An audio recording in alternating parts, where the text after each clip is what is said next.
युग निर्माण सत्संकल्प। हमारे युग ऋषि पंडित श्री राम शर्मा आचार्य जी ने मानव मात्र में देवत्व जगे और धरती पर स्वर्ग का अवतरण हो और हमारी संस्कृति दैवी संस्कृति, ऋषि संस्कृति, सतयुगी संस्कृति बनी रहे, उसके हिसाब से यह युग निर्माण सत्संकल्पों की रचना की है। और कहा भी है, जिस परिवार में नित्य प्रातः संध्या और सायं संध्या को परिवार एकजुट होकर इस युग निर्माण सत्संकल्प का पाठ करेंगे और बच्चों से करवाएंगे, उस घर में हम खुद दैवी संस्कृति का, सतयुगी संस्कृति का निर्माण करेंगे। जैसे गीता जी का 18 अध्याय का महात्म्य है, उसी तरह यह युग निर्माण सत्संकल्प का महात्म्य है। मानो इस पावन पाठ से आपका हर दिन गीता जी का 18 अध्याय का पाठ हो रहा है। आइए तो हम ऋषि संदेश की ओर से आज से ही हमारे घर मंदिर में नित्य युग निर्माण पाठ करने का सत्संकल्प धारण करें और औरों को भी प्रेरणा दें। हम ईश्वर को सर्वव्यापी न्यायकारी मानकर उसके अनुशासन को अपने जीवन में उतारेंगे। शरीर को भगवान का मंदिर समझकर आत्म संयम और नियमितता द्वारा आरोग्य की रक्षा करेंगे। मन को कुविचारों और दुर्भावनाओं से बचाए रखने के लिए स्वाध्याय एवं सत्संग की व्यवस्था रखे रहेंगे।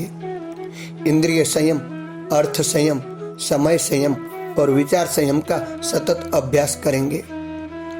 अपने आप को समाज का एक अभिन्न अंग मानेंगे और सबके हित में अपना हित समझेंगे। मर्यादाओं को पालेंगे, वर्जनाओं से बचेंगे, नागरिक कर्तव्यों का पालन करेंगे और समाजनिष्ठ बने रहेंगे। समझदारी, ईमानदारी, जवाबदारी और बहादुरी को जीवन का एक अभिन्न अंग मानेंगे। चारों ओर मधुरता, स्वच्छता, सादगी एवं सजनता का वातावरण उत्पन्न करेंगे।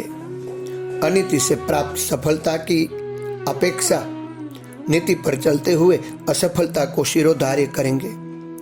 मनुष्य के मूल्यांकन की कसौटी उसकी सफलताओं, योग्यताओं एवं विभूतियों को नहीं, उसके सद्विचारों और सत्कर्मों को ही मानेंगे। दूसरों के साथ वह व्यवहार न करेंगे जो हमें अपने लिए पसंद नहीं। नर और नारी परस्पर पवित्र दृष्टि बनाए रखेंगे। संसार में सत्प्रवृत्तियों के पुण्य प्रसार के लिए अपने समय, प्रभाव, ज्ञान, पुरुषार्थ एवं धन का एक अंश नियमित रूप से लगाते रहेंगे। परंपराओं की तुलना में विवेक को ही महत्व देंगे। सज्जनों को संगठित करने, अनीति से लोहा लेने और नवसर्जन की गतिविधियों में पूरी रुचि लेंगे। राष्ट्रीय एकता एवं समता के प्रति निष्ठावान बने रहेंगे।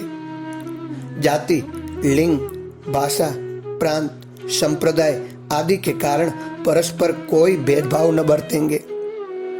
मनुष्य अपने भाग्य का निर्माता आप है। इस विश्वास के आधार पर हमारी मान्यता है कि हम उत्कृष्ट बने रहेंगे और दूसरों को श्रेष्ठ बनाएंगे तो युग अवश्य बदलेगा। हम बदलेंगे, युग बदलेगा। हम सुधरेंगे, युग सुधरेगा।